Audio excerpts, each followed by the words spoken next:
মাথায় রেখে এই অঞ্চলে আমাদের অন্যতম প্রধান উন্নয়ন সহযোগী চীনের সাথে বাংলাদেশের সম্পর্ক কেমন হবে এইটা নিয়েও মানুষের আগ্রহের কোনো কমতি ছিল না। আর এখন এমন কিছু কিছু ঘটনা ঘটতে শুরু করেছে যা এই অঞ্চলে বাংলাদেশের কূটনৈতিক অবস্থা কেমন হবে তার একটা আভাস দিচ্ছে।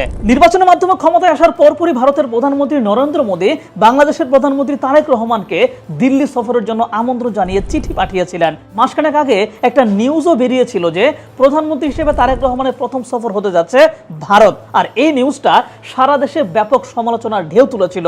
কেউ কেউ বলতে থাকেন যে বিএনপি সরকারের মধ্যেও ভারতীয় প্রভাব বলের লোকজন আছেন যাদেরকে পাশ কাটাতে পারছে না তারেক রহমান। তবে শেষ পর্যন্ত প্রধানমন্ত্রী তারেক রহমান নিজের প্রথম বিদেশ সফরের জন্য ভারত বা চীন কাউকেই বেছে নেননি, বরং বেছে নিয়েছেন তৃতীয় একটি দেশ মালয়েশিয়া। আর তার ঠিক পরপরই তিনি যাচ্ছেন চীনে। মূলত চীনকে দ্বিতীয় অবস্থানে রাখলেও ভারতের আগে যে প্রথম চীনে যাওয়া হচ্ছে এটাই প্রমাণ করে যে বাংলাদেশ তার পররাষ্ট্র নীতিতে সম্ভবত চীনকে প্রাধান্য দিতে যাচ্ছে। কিন্তু অতীতে যতবার বাংলাদেশ চীনের সাথে ঘনিষ্ঠ হওয়ার চেষ্টা করেছে ততবারই কোনো এক অদৃশ্য শক্তি দ্বারা বাংলাদেশ অস্থিতিশীল হয়ে উঠেছে।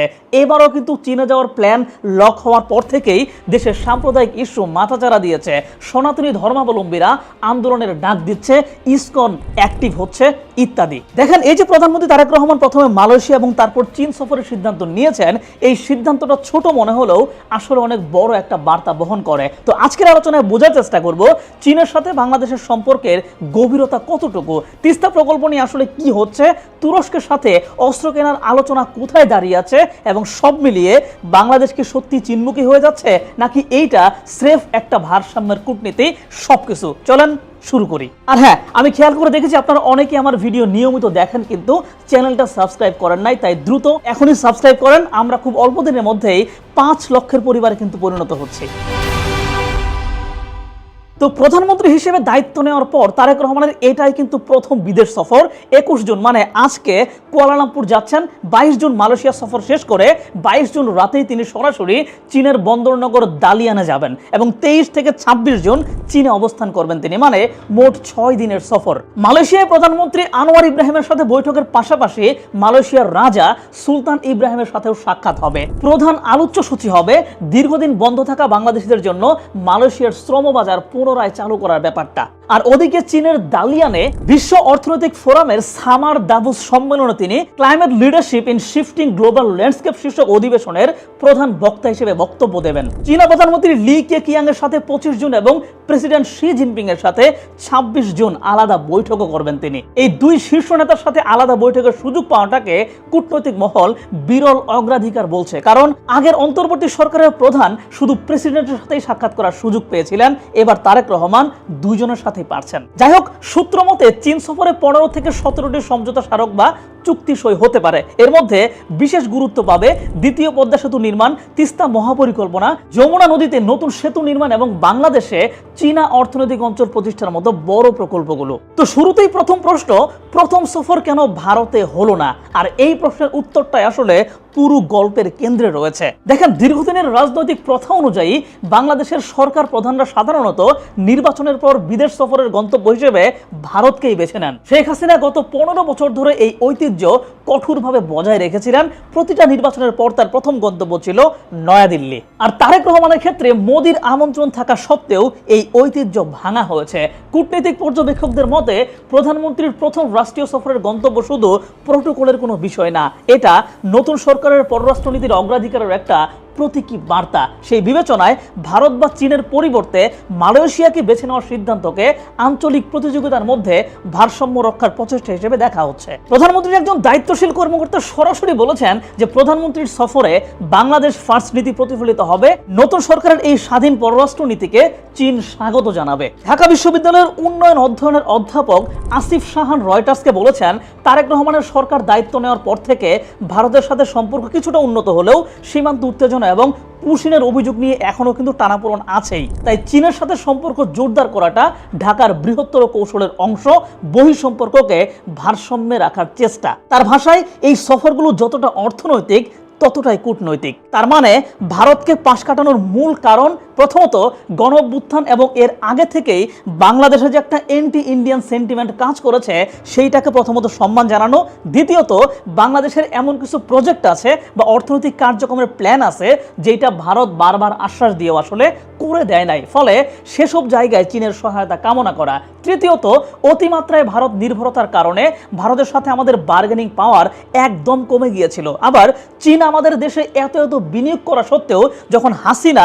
চীনকে পাশ কাটাচ্ছিল বারবার, তখন চীন কিন্তু মুখ ফিরিয়ে নিয়েছিল। তাই চীনকে একটু খুশি করা এবং ভারতকে চাপে রাখার উদ্দেশ্যেও চীনের দিকে এই সফরটা হতে পারে। আর এই ব্যাপারে আরো বিস্তারিত পরের আলোচনাতে আরো ভালো করে বুঝতে পারবেন। দেখেন, চীনের সাথে আমাদের সম্পর্ক রাখাটা কেন জরুরি এইটা বুঝতে চীনের সাথে বাংলাদেশের অর্থনৈতিক সম্পর্ক বাস্তবে কতটা গভীর এইটা আমাদের জানতে হবে। খেয়াল করে দেখেন, বাংলাদেশ চীন অর্থনৈতিক করিডোর এবং বেল্ট অ্যান্ড রোড ইনিশিয়েটিভের আওতায় চীন বাংলাদেশের 30টিরও বেশি প্রকল্পে বিনিয়োগ করছে। অর্থনীতিবিদদের হিসাব মতে বর্তমানে চীনা বিনিয়োগের পরিমাণ প্রায় 1000 কোটি ডলারেরও বেশি। এই বিনিয়োগের মধ্যে আছে শিল্পাঞ্চল, বিদ্যুৎ কেন্দ্র, রেলওয়ে, বন্দর সম্প্রসারণ এবং টেলিকম অবকাঠামো। বিদ্যুৎ খাতে বিদেশি বিনিয়োগের মধ্যে সবচেয়ে বেশি অংশ এখন চীনের। বাংলাদেশে মোট বিদেশি বিনিয়োগের মধ্যে বিদ্যুৎ খাতে বিনিয়োগ স্থিতি প্রায় $4 বিলিয়ন, যার সবচেয়ে বড় অংশীদার এই চীন। আবার ঋণের দিক থেকেও কিন্তু চীন বড় ভূমিকা রাখছে। বাংলাদেশ ব্যাংকের তথ্য অনুযায়ী বেসরকারি খাতে দীর্ঘমেয়াদী বৈদেশিক ঋণের চীনের অংশ 2020 সালে ছিল মাত্র 7%, যা বেড়ে এখন 30% পৌঁছেছে। বিশ্বব্যাংকের ঢাকা অফিসের সাবেক প্রধান অর্থনীতিবিদ ডক্টর জাহিদ হোসেন বলছেন, চীনের বিনিয়োগ বাংলাদেশের অবকাঠামোর ঘাটতি পূরণে গুরুত্বপূর্ণ ভূমিকা রাখছে, তবে ঋণের শর্ত এবং প্রকল্পগুলোর টেকসইতা নিশ্চিত করা এখন সবচেয়ে বড় চ্যালেঞ্জ। অন্যদিকে চীনের সাথে বাংলাদেশের দ্বিপাক্ষিক বাণিজ্যের পরিমাণ প্রায় $10 বিলিয়ন, যার মধ্যে চীন থেকে আমরা আমদানি করি $9 বিলিয়ন আর রপ্তানি করি মাত্র $1 বিলিয়ন। তবে চীন বাংলাদেশের 97% পণ্যে কিন্তু শুল্ক ছাড় দিয়েছে। এখন এই যে এত এত বিনিয়োগ, এত এত ঋণ, বাণিজ্য, এই ব্যাপারগুলো তো আমাদের ধরে রাখতে হবে এবং সম্পর্কটা কিন্তু আরো বৃদ্ধি করতে হবে, কারণ এইটা বাংলাদেশের জন্য জরুরি। আর এই কারণে এই সফরের ঠিক আগেই সরকার চট্টগ্রামে চীনা অর্থনৈতিক এবং শিল্প অঞ্চলের জন্য 418 কোটি 90 লাখ টাকার একটা অবকাঠামো প্রকল্প অনুমোদন করেছে, যার মধ্যে 246 কোটি 70 লাখ টাকা আসবে চীনের ছাড়কৃত শর্তের ঋণ থেকে। যাই হোক, বুঝতেই পারলেন যে বাংলাদেশের অর্থনীতিতে চীনের সম্পৃক্ততা অনেক গভীর। আর এই সফরে বাংলাদেশ চীনের কাছ থেকে আরো বেশ কিছু বিষয় চাইছে। সংশ্লিষ্ট সূত্রগুলো বলছে, প্রধান তৃতীয় পক্ষকে লক্ষ্য করে না এবং তৃতীয় পক্ষের দ্বারা প্রভাবিত হওয়া উচিত না। দেখেন, কূটনৈতিক ভাষায় এই বাক্যটা শান্ত শোনালেও বাস্তবে এইটা ভারতের উদ্দেশ্যে কিন্তু একটা স্পষ্ট বার্তা বহন করে যে বাংলাদেশ চীন সম্পর্ককে ভারতীয় ভেটুর অধীনে আর রাখা যাবে না। আবার ওইদিকে ভারতীয় গণমাধ্যম ইন্ডিয়া টুডের একটা প্রতিবেদন উল্লেখ আছে, তারেক রহমানের নেতৃত্বাধীন বিএনপি পশ্চিমবঙ্গের বিধানসভা নির্বাচনে বিজেপির জয়ে অভিনন্দন জানিয়েছিল এবং এইটাকে তিস্তা পানি বন্টন চুক্তি নিয়ে আলোচনা পুনরুজ্জীবিত করার সুযোগ হিসেবে দেখেছিল। তবে এর মধ্যে আবার বাংলাদেশ চীনের সাথে তিস্তা প্রকল্প নিয়ে এগিয়ে যাওয়ায় বোঝা যাচ্ছে শুধু ভারতের ভরসায় বসে না থেকে বাংলাদেশ বিকল্প পথ খোলা রাখছে। এইটা ভারতের জন্য উদ্বেগের কারণ হবে। তো চলেন এবার একটু ভিন্ন বিষয়ে আলোকপাত করি। অন্তর্বর্তী সরকার কিন্তু তুরস্কের সাথে সামরিক চুক্তির ব্যাপারে অনেক দূর এগিয়ে গিয়েছিল। আবার চীন থেকে আধুনিক J-10 ফাইটার জেট আনার প্ল্যান করেছিল, পাকিস্তানের সাথেও সামরিক বিষয়ে আলোচনা চালাচ্ছিল। তো কিছুদিন আগে তুরস্কের পররাষ্ট্রমন্ত্রী বাংলাদেশে এসেছিলেন এবং প্রধানমন্ত্রীর সাথে সাক্ষাৎ করেছেন। সেই সাথে প্রধানমন্ত্রী এখন আবার চীন সফরে যাচ্ছেন। তো এই দুইটা ঘটনা মিলিয়ে আমাদের সামরিক ব্যাপারটা আসলে কেমন হতে পারে, চলুন সেই ব্যাপারে একটা ছোট্ট ধারণা নেই। দেখেন, তুরস্কের পররাষ্ট্রমন্ত্রী হাকান ফিদানের সফরের পর কূটনৈতিক সূত্রগুলো বলছে রকেট সিস্টেম এবং ড্রোন সহ নানা ধরনের ইলেকট্রনিক যুদ্ধ সরঞ্জাম যৌথ উৎপাদন এবং প্রযুক্তি হস্তান্তরে তুরস্কের সাথে পর্দার অন্তরালে আলোচনা চলছে। মানে একদিকে চীন সফরে বাণিজ্যিক এবং অর্থনৈতিক চুক্তির সম্ভাবনা, আর অন্যদিকে তুরস্কের সাথে প্রতিরক্ষা চুক্তির আভাস। এইটা আসলে কি প্রমাণ করে?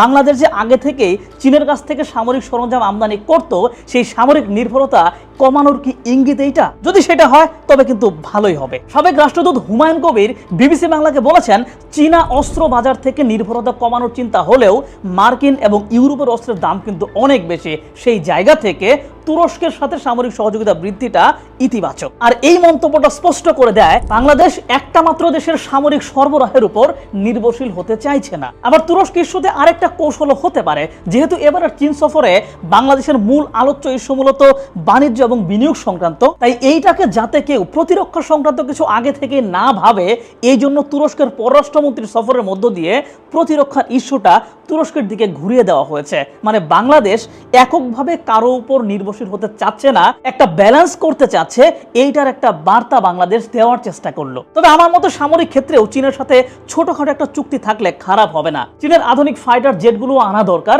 স্বাধীনতা পরবর্তী বাংলাদেশের সাথে চীনের সম্পর্কের প্রাথমিক সূত্র তৈরি হয়েছিল এই অস্ত্র সরবরাহের মধ্য দিয়ে, এবং 2017 সালেও বাংলাদেশ নৌবাহিনী চীন থেকে দুটো সাবমেরিন তাদের অস্ত্র ভান্ডারে যুক্ত করেছিল, যেটা ভারত সহ প্রতিবেশী দেশগুলোর জন্য তখনই উদ্বেগের কারণ হয়ে দাঁড়িয়েছিল। তবে আসন্ন চীন সফরে আসলে নতুন কোনো সামরিক চুক্তি হবে কিনা সেই বিষয়ে কোনো নিশ্চিত তথ্য এখনো প্রকাশ পায়নি। প্রাপ্ত প্রতিবেদনগুলোতে সফরের মূল ফোকাস হিসেবে বাণিজ্য, বিনিয়োগ, অবকাঠামো এবং তিস্তা প্রকল্পের কথাই বারবার বলা হয়েছে। প্রতিরক্ষা খাত নিয়ে সুনির্দিষ্ট কোনো আলোচ্য সূচি এখনো কোনো সূত্র নিশ্চিত করে নাই। আর এখানেই তুরস্কের ইস্যুটা একটা ব্যালেন্সের ইঙ্গিত দেয়। যাই হোক, এখন মূল প্রশ্নে আসা যাক। এই যে এত কিছু, এই সবগুলো মিলিয়ে কি তাহলে বলা যায় যে বাংলাদেশ ভারতমুখিতা ছেড়ে পুরোপুরি চীনমুখী হয়ে যাচ্ছে? প্রকৃতপক্ষে না। অস্ট্রেলিয়ার গবেষণা প্রতিষ্ঠান ইস্ট এশিয়া ফোরাম একটা নিবন্ধ প্রকাশ করেছে, যার শিরোনাম China and India's geopolitical tug of war for Bangladesh, অর্থাৎ বাংলাদেশ নিয়ে চীন এবং ভারতের ভূরাজনৈতিক দড়ি টানাটানি। বিবিসি বাংলাও এই বিষয়ে বলেছে যে বাংলাদেশের গত 55 বছরের ইতিহাসেও প্রভাব বিস্তারের এমন তীব্র প্রতিযোগিতার নজির আসলে নাই। মানে বাংলাদেশের দুই দেশে প্রভাব বিস্তার করতে চায়, কিন্তু নির্বাচিত হয়ে প্রধানমন্ত্রী তার সফরটাকে চীনের দিকে করেছে, এর মানে আবার এই না যে বাংলাদেশ একতরফাভাবে একদিকে ঝুঁকে যাচ্ছে, বরং একাধিক বিশ্লেষণ বলতেছে যে এইটা একটা সচেতন ভারসাম্যের লক্ষণ। ঢাকা বিশ্ববিদ্যালয়ের অধ্যাপক আসিফ শাহান যেমন বলেছেন, এই সফর যতটা অর্থনৈতিক ততটাই কূটনৈতিক ভারসাম্যের চেষ্টা। আবার তুরস্কের সাথে সামরিক সম্পর্ক বাড়ানোটাও ওই একই ভারসাম্যের অংশ, শুধু চীনা অস্ত্রের উপর নির্ভরশীল না থেকে তৃতীয় একটা উৎস তৈরি করা। এমনকি প্রথম বিদেশ সফরের গন্তব্য নির্বাচনেও এই ভারসাম্যের ছাপ একদম স্পষ্ট।